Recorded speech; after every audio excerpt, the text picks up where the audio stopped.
멸공. 안녕하세요, 우짜라고입니다. 요즘 민주당이 추진하는 사법개혁안, 즉 사심제 도입과 대법관 정원 이야기가 크게 논란이 되고 있습니다.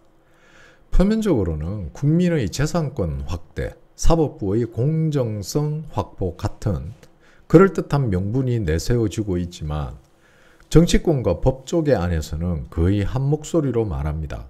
이건 개혁이 아니라 쇼다.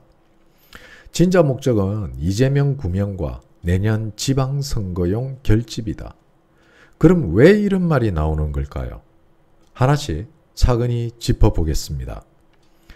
우선 사심제, 재판소원제는 현행 헌법으로 도입 자체가 불가능합니다. 헌법 제101조 2항은 대법원은 최고법원이라고 명시하고 있습니다. 즉 대법원의 판결을 다시 헌법재판소에서 다루게 하려면 헌법을 바꿔야 합니다. 단순한 법률 개정으로 불가능한 구조라는 거죠. 또한 대법관 정원 역시 만만치 않습니다. 법은 조직법을 개정해야 하는데 이건 여야 합의가 없으면 통과 자체가 불가능합니다. 그리고 헌법 제103조에 의해서 현실적으로 불가능에 가깝습니다. 그럼에도 불구하고 민주당이 왜 이런 일을 밀어붙일까요? 정답은 단순합니다. 실행이 목적이 아니라 추진이 목적이기 때문입니다. 이재명은 현재 여러 중대 재판에 휘말려 있습니다. 대북송금, 법인카드, 공직선거법 위반, 대장동 의혹까지 이미 대법원에서 유죄로 파기환송되었고 한 번의 유죄 확정이면 대통령 자리는 끝입니다.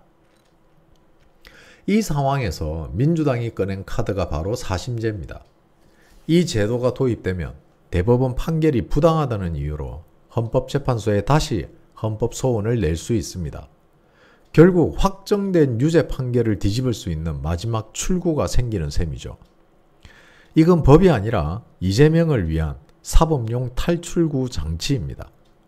민주당은 또 하나의 축으로 대법관 정원안을 추진 중입니다. 현행 14명의 대법관을 26명으로 늘리겠다는 겁니다. 표면적으로는 사건 적체 해소를 명분으로 내세우지만 실제 속내는 굉장히 단순합니다. 우리 편 성향의 대법관을 늘리자. 대법관 수를 늘리면 전원 합의체의 구조가 깨지고 사건별 재판부가 정치적으로 분리됩니다. 그 결과 법리의 일관성은 무너지고 정권의 입맛에 맞는 유연한 판결 구조가 만들어질 수 있습니다. 이재명 재판이나 민주당 돈봉투 사건이 대법원으로 올라왔을 때 판결 주도권을 미리 바꿔놓겠다는 계산이죠. 민주당은 이미 헌법재판소 일부를 자신들의 우호적인 구도로 정비했다고 보고 있습니다. 그 다음 목표가 바로 대법원입니다. 만약 두 기관이 동시에 친민주 구도로 재편된다면 상황은 간단합니다.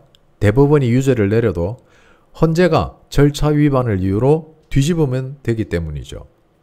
이렇게 되면 이재명 재판뿐만 아니라 민주당 돈봉투 사건, 나아가 선거법 위반 사건까지 모두 정치보복 프레임으로 덮어버릴 수 있습니다. 그런데 여기서 중요한 포인트는 민주당도 이게 현실적으로 불가능하다는 걸 너무나 잘 알고 있다는 사실입니다. 그럼에도 밀어붙이는 이유는 단 하나, 보여주는 게 목적이기 때문입니다. 당 내부는 이재명 리더십이 약화되고 돈봉투, 비리, 내홍으로 균열이 심각합니다. 이때 사법개혁이라는 단어는 지지자들을 다시 묶어 내세우는 상징적 구호가 되기 때문이죠. 우리가 이재명을 지키고 있다. 검찰공화국에 맞서 싸운다. 이 이미지를 보여주는 것만으로도 충분한 정치적 효용이 있습니다. 민주당은 이미 내년 6월 지방선거를 향해 포석을 두고 있습니다. 경제, 외교, 안보 모두 악화된 상황에서 정책으로 승부할 자신이 없기 때문이죠. 그래서 꺼낸 카드가 바로 사법개혁, 검찰 독재 구도입니다. 이 구도는 이슈가 복잡하고 논리적으로 따지기 어려워 감정적인 결집을 유도하기 아주 좋습니다. 즉 이성보다 분노를 자극하는 전형적인 프레임 정치라는 거죠. 이 전략의 교묘한 점은 실패해도 남는 장사라는 겁니다. 사심제와 대법관 정원이 무산되면 민주당은 이렇게 말할 겁니다. 봐라, 우리가 개혁하려 했는데 기득권이 막았다. 국민의힘과 사법부가 우리를 억압한다. 이 말 한마디면 지지층은 다시 결집합니다. 즉 성과가 없어도 투쟁의 서사를 남길 수 있는 구조가 된다는 거죠. 그 자체로 내년 지방선거용 메시지가 충분히 완성되기 때문입니다. 이 모든 과정의 피해자는 국민입니다. 사법개혁이라는 이름 아래 정치가 법 위에 서고 법의 확정성과 신뢰가 흔들리며 국민은 다시 진영으로 나누어 싸우게 됩니다. 민주당은 그걸 너무나도 잘 압니다. 그럼에도 감수하는 이유는 분열이 자신들에게 유리하기 때문이죠. 분열 속에서만 이재명 리더십이 유지되고 지지층은 우리가 공격받고 있다는 피해자 심리에 빠져 더 강하게 결집하기 때문입니다. 정리하자면 이렇습니다. 민주당의 사심제와 대법관 정원 추진은 사법개혁이 아닙니다. 법치의 구조를 바꾸려는 시도이자 지지층을 결집시키는 정치 생존극이기 때문이죠.